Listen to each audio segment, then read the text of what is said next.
But there is some proof that suggests minerals found in videotapes that allowed them to record things also exist in the natural world too. Meaning, maybe life can film itself. Oh my god. Yes, there are ingredients in the composition of a videotape that can be found in nature, so obviously ghosts have the ability to record themselves into reality and play on a loop. So obvious, right? Why didn't I think of that? Go collect your Nobel Prize, What Culture, because you just blew my mind. I'm pretty sure that the scientific community is going to welcome you with open arms. I doubt it.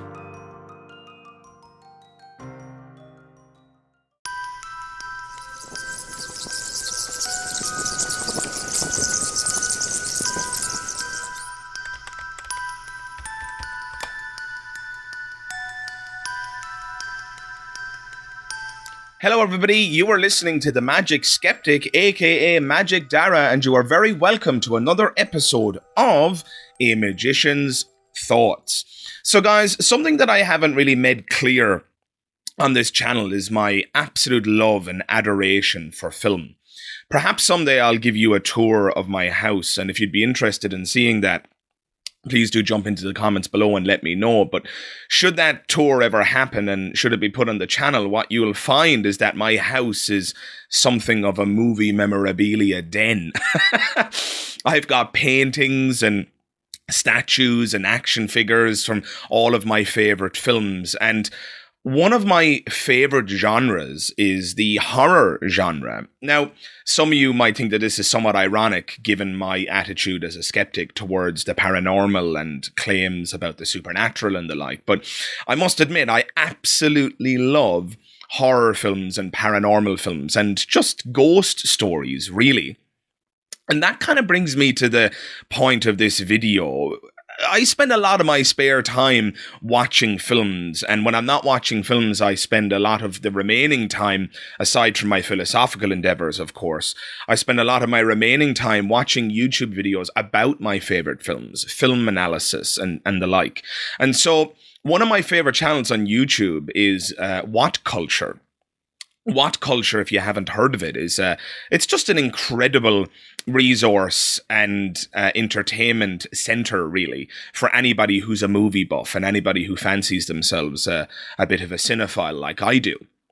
And so I frequently watch their content. It's great. But while watching their content just recently, while exploring their channel, I happened across a video which struck me as a rather strange video to be on their channel, and that's what I'm going to discuss in today's video.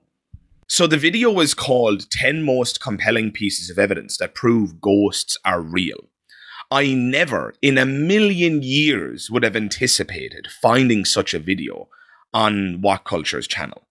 Again, this is a channel that deals with pop culture and movie-based entertainment. So it really caught me by surprise, if I'm being honest. But the video is 4 years old, but the most shocking thing to me is that it's got 306,000 views. So there's an enormous amount of people who have watched this video. And in my humble opinion, this video is dangerous. This video contains so many ridiculous ideas and just, woo. And it's going out to 306,000 people and counting. Now, you might say, Magic Skeptic, why do you think it's dangerous? Well, guys, if you've been watching my channel for any length of time, you know my view on this.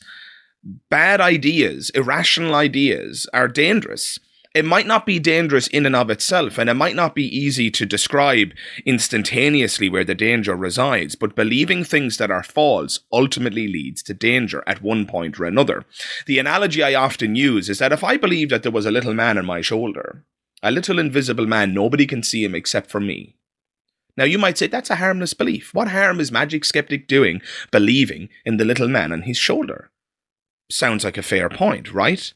Except maybe when I get in a car, I refuse to put on my safety belt because of course the safety belt will knock the little man off my shoulder. And now I am a danger not only to myself while driving the car, but to others when I become a fucking flying human projectile when I crash into them and inevitably go through the windscreen and kill the people in the other vehicle. So something as simple as the little man on the shoulder could actually be a very dangerous belief. Now you might say, oh, Magic Skeptic, you've just constructed a ridiculous analogy. A ridiculous hypothetical example that serves your point. But let's take the ghost example. If somebody genuinely believes in ghosts, what kind of dangers could befall them in their life? Well, guys, it's not just about them, it's about society at large. If this person believes in ghosts, that means that their skeptical firewall is down. If they're going to believe this ridiculous thing, they're more likely to believe other ridiculous things.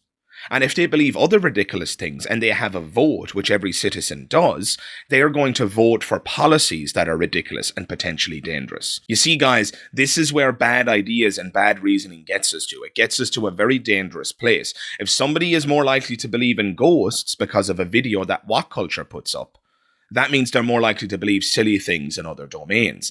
But even when it comes specifically to the ghost belief, what if somebody believes that their loved one is possessed by a ghost or a demon? Tonight, we go inside the controversial and extraordinary rite of exorcism with my co-anchor Terry Moran for our series, Faith Matters.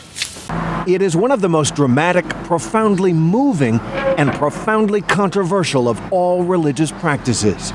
Oh, no! Leave. No! Protect her. No! Leave now, I command you. And in real life, this rare footage shows command what you to actually leave now. happens in an exorcism. Oh, don't let her go. Stop! Stop it! Get her off me! I would do things that I wouldn't necessarily do, but so intense that it was like I was almost a puppet. Becky Parker is her name. She was possessed by demons, she firmly believes, and she has been saved, she affirms, by the love of God through the rite of exorcism. Their loved ones believe that they are possessed, so rather than bring them to a hospital and give them the urgent medical care that they need, they bring around a priest and perform an exorcism. You see, guys, these beliefs are dangerous, and nobody can tell me otherwise. They are dangerous, and people who believe them are a liability, not only to themselves, but because they can vote, as I've already pointed out, they are a liability to the rest of us as well. So if it's clear, I hope it certainly is clear at this point, I'm firmly convinced that this video that What Culture produced 4 years ago is in fact very dangerous.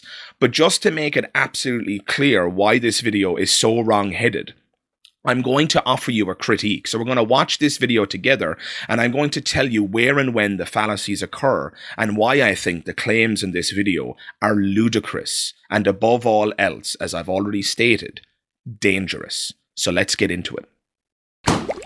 What culture? Ghosts are real. Don't argue it, don't dispute it, don't roll your eyes. Just accept that's the case and get out there and start looking for a friendly one, like Casper. Obviously no one actually knows whether ghosts exist or not. They may do, but at the same time, that may also be utter nonsense. But that's not to say there isn't evidence that may start to turn even the most hardened of non-believers. People have experienced some pretty weird stuff where apparitions are concerned. There's every chance that maybe, just maybe, there's something to all this. So we're already in interesting territory here. So yes, it is fair to say that nobody really knows. Technically speaking, we all must remain agnostic. Are ghosts real? I don't know. Are ghosts real? You don't know. Are ghosts real? What culture doesn't know? But that's where the conversation should end. It's that simple. If we don't know, you don't get to go on and claim that it's probably true or that it's likely true. Likelihood, as I'll get to later in this video, must be demonstrated. But let's continue. Number 10. Scientists can't make up their mind. Do you know what a scientist's job is? They use their big brains and resources to test things out and then decide whether something is possible. Now let's be clear, many scientists are convinced that ghosts aren't real, but none of them can agree on why so many people think otherwise. It goes all the way back to 1813 when a physician known as John Ferrara put them down to optical illusions, but other boffins were quick to dispute that too. Some claim hallucinations, others put it down to ball lighting or the limits of human perception. One guy even said poltergeist activity is down to humans not being able to process the low frequency hum of air conditioners properly. Right. All this tells us is that the scientific community is pretty divided when it comes to a good haunting, so while we have no evidence to prove it, there's none to disprove it either. And that means there's a chance. Oh my God, there is so much wrong already. Goodness gracious me. Scientists being unable to make up their mind, or in other words, the lack of a scientific consensus, is not evidence for the proposition. It just isn't. That is a nonsense. Scientific consensus is what we use to form our understanding of reality. And before I go any further, I think it's important that I explain what scientific consensus actually is. Scientific consensus isn't a whole bunch of scientists get in a room and by popular vote they decide what the most likely answer is. Absolutely not. Scientific consensus refers to the consensus of the evidence. And what culture is alluding to here is that there isn't a scientific consensus where the evidence is concerned. We don't know whether or not ghosts are real. There is no scientific consensus. But again, that is not evidence for the proposition. The inability of the scientific community to form a consensus on the question of ghosts is not evidence in favor of the conclusion that ghosts are real. This is a textbook argument from ignorance fallacy. What this guy is saying is, mystery, therefore ghosts. Unable to answer the question, therefore ghosts. Lack of consensus, therefore ghosts. Or therefore it's possible that there are ghosts. But guys, possibility has to be demonstrated. It's also possible that that little man is on my shoulder.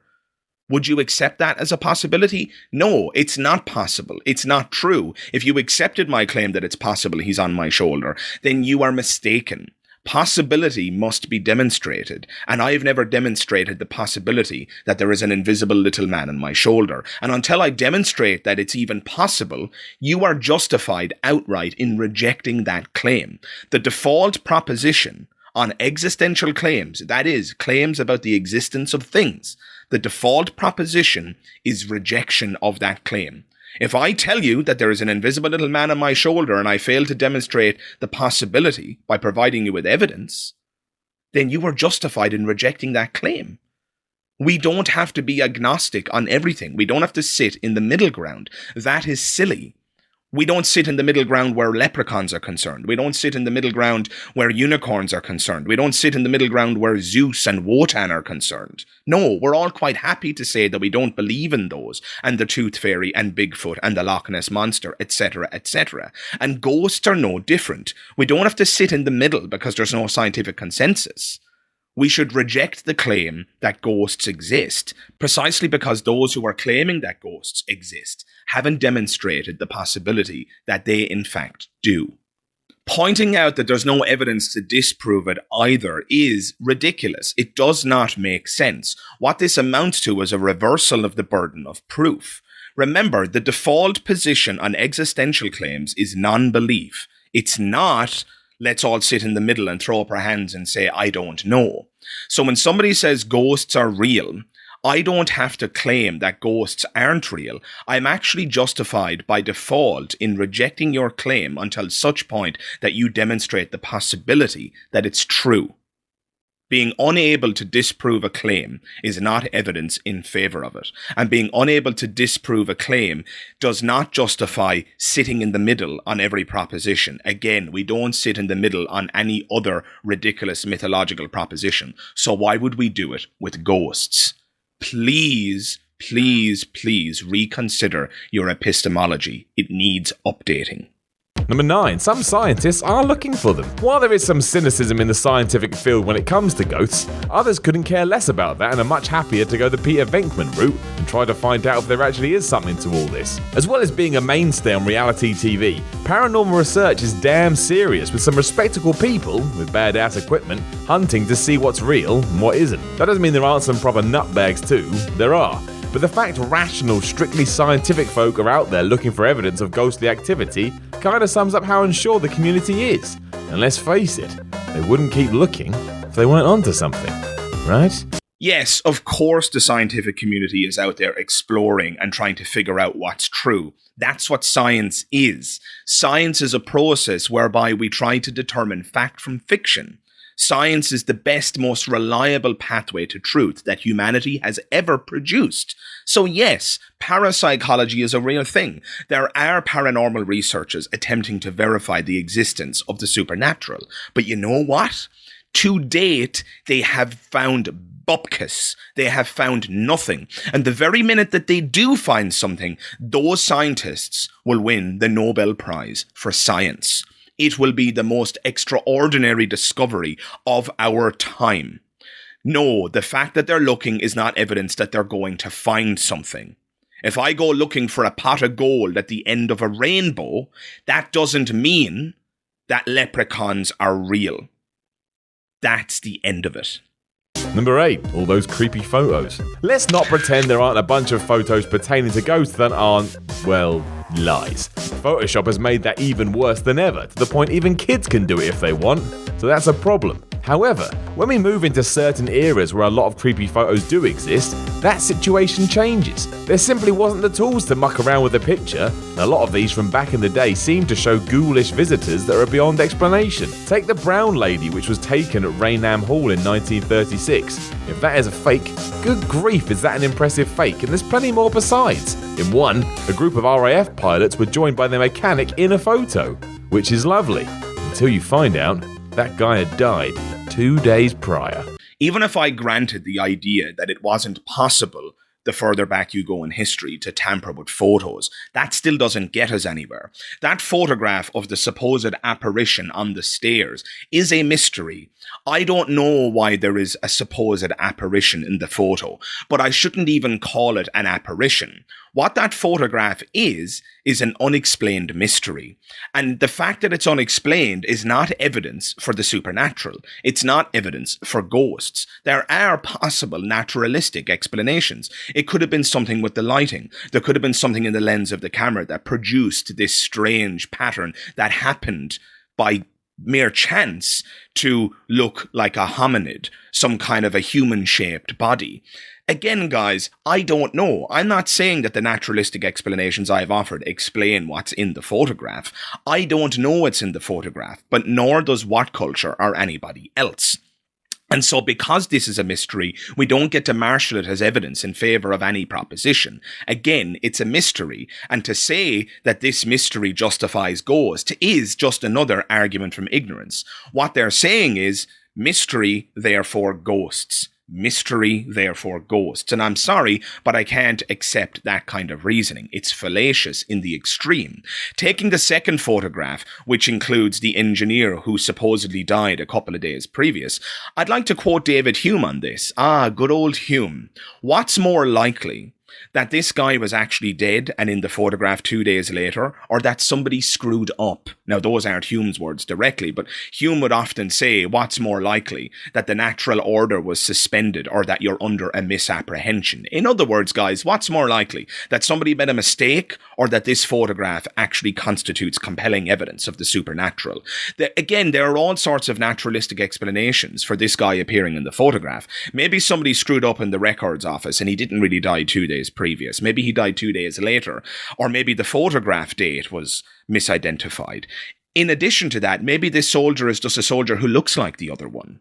Or maybe he had a twin. There are all sorts of explanations which are, in my view, more likely than the idea that this photograph is powerful evidence for the supernatural. But of course, leave it to What Culture to decide what's compelling. I'm sorry, What Culture, I simply don't agree. Number 7. Einstein may have proven their existence. Let's not get into the specifics here because all our minds will simultaneously explode and we don't need that. but you probably know that Einstein was a big fan of the theory of relativity. In this theory, there's some inklings that an infinite number of realities actually exist, and that because of that, ghost sightings aren't actually ghost sightings, but beings that are living in a different existence that have bled through to our reality. It's even more terrifying. Following on from that is Dr. Henry Stapp, a quantum physicist who, along with some buddies, thought that our soul was simply quantum processing in our brains that allowed us to be conscious, meaning when we died, all of that was released into the world from our brains. If true, the theory stated this consciousness could live on as a mental entity and even potentially possess others, which does tick a lot of boxes. Admittedly, it does sound like something Derek Acora would say, but he's not a quantum physicist. Yes, some scientists hypothesize about the existence of other dimensions and even perhaps a multiverse, but none of this has been proven. We don't know if it's true or not. It is in the realm of speculation, and it is merely an assertion to suggest that ghostly sightings or alleged ghostly sightings are explained through this model or this understanding. It is just an assertion, and as an assertion, I am justified in dismissing it. End of story. Moving on to the idea of a soul or something that escapes our body upon death, this is the age-old idea of dualism. The idea that there is a soul substance, what is known as substance dualism. There is a soul substance and then there is physical matter. The soul substance survives the death of the body. That all sounds very good, but again, there's not a shred of evidence for it. The only experiment I'm aware of that attempted to verify the existence of the soul I addressed in my podcast on the soul, which I encourage you to check out. So while I won't recapitulate the entire argument I offered there in this video, what I will say is that the experiments which have been done to try and demonstrate the existence of the soul are utterly flawed, ridiculous, and junk science. Again, there is just no evidence for it, guys, and so I can't take this seriously. Number 6, the stone tape theory. The stone tape theory goes thusly. Ghosts that we see are residual hauntings and not the traditional lost souls roaming the earth. Instead, they're recordings of traumatic events that have imprinted themselves onto the environment where they happened, playing on an infinite loop. These ghosts aren't dangerous or even self-aware. Basically just a VHS tape come to life. Pretty popular when it debuted through a TV show in 1972, the idea eventually evolved into moments of tension or stress in someone's life, causing great amounts of energy to be released. And then that energy can be absorbed by inanimate objects, causing a lot of nonsense to go down. I mean, a lot of that is silly, but there is some proof that suggests minerals found in videotapes that allowed them to record things also exist in the natural world too. Meaning, maybe life can film itself. Oh my God. Yes, there are ingredients in the composition of a videotape that can be found in nature. So obviously, ghosts have the ability to record themselves into reality and play on a loop. So obvious, right? Why didn't I think of that? Go collect your Nobel Prize, What Culture, because you just blew my mind. I'm pretty sure that the scientific community is going to welcome you with open arms. I doubt it. Number 5. Hauntings affect house prices. Ghosts aren't real, or so they say, and yet when a house is associated with a haunting, its price drops. It can be so bad that in America a realtor was found liable for not telling a customer a house that had already been sold may have had some spooks in it. So basically in US law, ghosts are real and corrupting the housing market. A lot of people think this too. In 2005, a survey showed that 1 in 3 people think their home is haunted, and this can actually entice people into spending more on a property as well. Take Nicolas Cage. He splashed out the cash to buy a mansion in New Orleans that was apparently haunted. That's not the only time such things have happened. This is probably the most depressing example of evidence on the list, and all it demonstrates to me is that irrationality has proliferated far and wide, so far and wide that not even property agents, realtors, and house buyers are an exception to the rule. This is just absolutely ridiculous. And you know what, dear listener, if you find me a cheap house that's nice and cheap because there was a terrible haunting there, please hit me up and let me know, because I could do with buying a cheap house. That would be great. I'm not concerned about any ghosts or ghouls. I just like a discount. So let me know, won't you? Number 4. The testimony of Dr. Peter Fenwick. Dr. Peter Fenwick was a neuropsychiatrist. It's why when he talks about near-death experiences in the afterlife, you can buy in a little bit more than when, say, your nan tells you she had a chat with Elvis. This is just a basic argument from authority. Because Fenwick is in a position of seniority in the scientific community, What Culture wants us to accept that his point of view comes with more gravitas. They want us to take his ideas more seriously because he's got special letters before his name.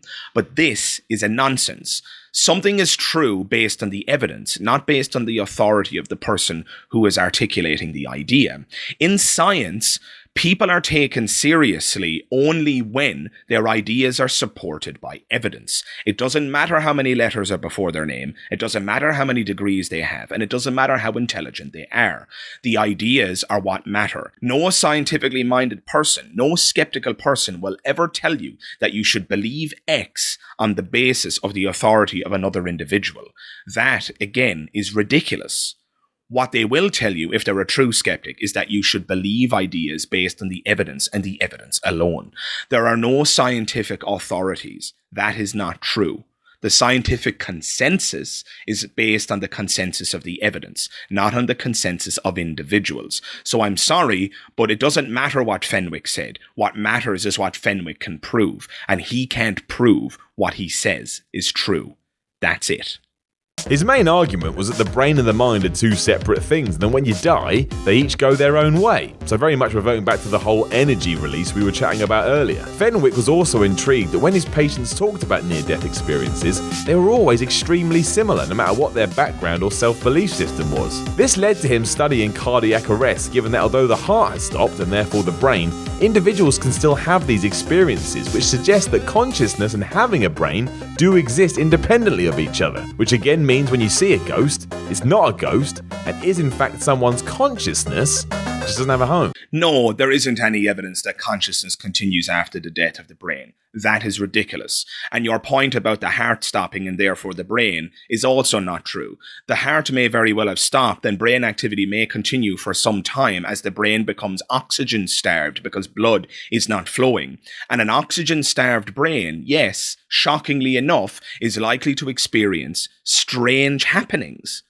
The psychology of a person who's dying is not to be trusted. Their brain is in panic mode. The electrical signals are shutting down. The brain is about to die. And so it's not surprising that the experiencer in this moment has strange feelings. And when resuscitated, when those strange feelings are reported, it's equally unsurprising that those reportings would follow a similar pattern because we're all human and we have the same brain. Not exactly the same brain, of course, but our biology is based on fundamentally the same composition, the same building blocks. And so, yes, we experience things in a similar fashion. Your headache is probably not very different from my headache. Your tummy ache is probably not very different from my tummy ache. Your orgasm is probably not very different from my orgasm. That's just the way it is. And so too, it is the case that when you and I die and our brains are shutting down, that the experience in that moment will probably be of a similar quality as well. This is not evidence that ghosts exist. This is not evidence that there is something that resides beyond the physical world. This is merely evidence that dying brains do freaky things to the experiencer in that moment of death. It's that simple. And if you want to attribute any more to that, then you better bring some evidence and not just a list of assertions. What else can I say? Number 3, their prevalence in popular culture. For as long as anyone can remember, ghosts have had their place in stories to try and scare people. Even during periods where horses ruled the earth, there were still spooky tales of things that go bump in the night. A huge reason for this is because it taps into some primal fear we all have of such things. The fear of the unknown, the fear of what happens when we croak, and of course, the hell of ghosts. So why tell these stories if there wasn't something to them? I can't believe what I just heard. Why tell stories if they're not true? Are you kidding me? You can't think of possible explanations as to why somebody would tell a story that wasn't true? Assuming the person is being disingenuous and they're telling a lie when they say they've seen a ghost, there are a plethora of reasons that a person might do that. They might do it for attention. They might do it for a book deal, right? I mean, are you kidding me? They might do it for control, right? If somebody is believed, they might end up rising the ranks in their particular cult. This happens in Christianity all the time, where people drop to the floor and start speaking in tongues, and then that person becomes the subject of veneration in a community that they've lived their entire lives. Are you telling me that that's not tantalizing? Now, I'm not suggesting that everybody who dropped and spoke in tongues is necessarily a liar. They might also just be so indoctrinated that they believe themselves that this experience is genuine. I don't deny that at all. And let's address that for a moment. If somebody has an experience of a ghost, an alleged ghost, and they genuinely believe that it was a paranormal, a supernatural experience, that doesn't mean that it's true either. There is a difference between the person telling the truth and what they're saying actually being true. There's a significant difference there. I trust my mother more than most people on the planet, if not every person on the planet. And if she told me that she saw a ghost, I would believe her because I know she wouldn't lie to me. But I wouldn't believe that she really saw a ghost. I would believe that she was under a misapprehension. Even if somebody is telling the truth about what they've seen, that doesn't mean that what they've seen is true. Please remember that, because it's an incredibly important distinction. People very often get offended when you don't believe their claims. They think that you're assuming that they're a liar, and I'm not. I'm willing to grant the principle of charity to any interlocutor and speak to them and assume that what they're telling me is the truth as far as they're concerned. I'm just not convinced that human beings apprehend everything successfully.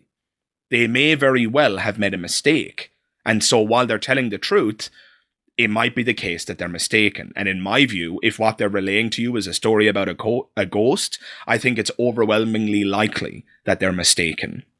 Number 2, the sheer number of ghost sightings. Made up stories are one thing, but you've also been hearing about people actually seeing ghosts for hundreds of years. There's been so many first-hand sightings and experiences of ghostly interactions, you can't just ignore it or suggest they're all lies. And sure, there's loads of explanations as to what these could be, but again, no one knows. And not everyone that has seen a ghost is nuts. Perfectly reasonable people have told many of the same tales, and this will probably continue until the sun blows up, or until someone can recreate this in a lab. But that's never going to happen, because if it could, it would have already. It ultimately comes down to you and your own thoughts, and many people are going to be convinced that what they saw is real.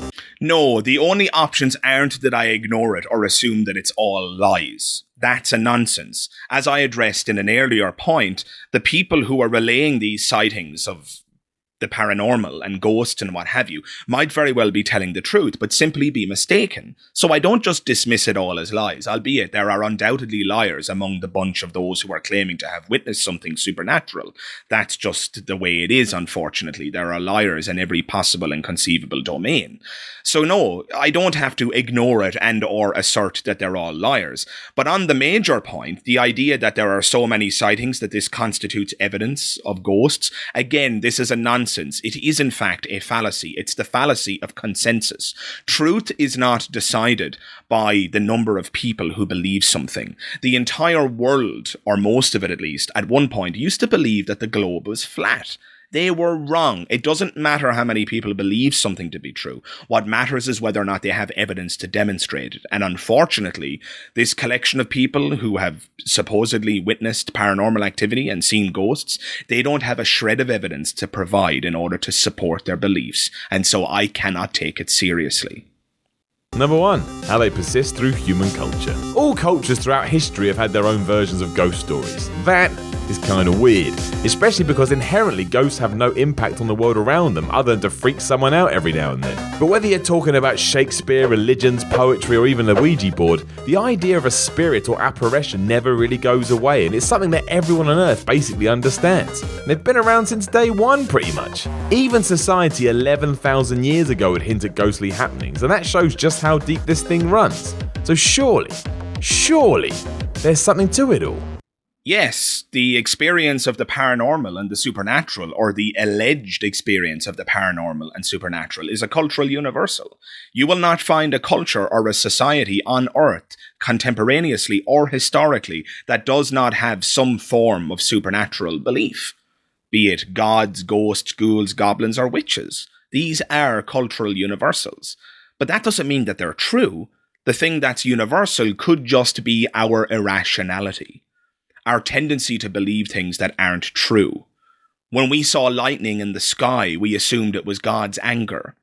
We didn't have any good reason to believe that, but because we're irrational, we went with a bad answer rather than admitting that we simply do not know. And that is the problem, guys. When something goes bump in the night, if you hear a creak upstairs in an empty bedroom, Your tendency to attribute agency is an evolutionary phenomenon. It goes all the way back to surviving on the savannas of Africa. If you hear a rustling in the bushes behind you, is it better to assume A, that it's the wind, or B, that it's a lion?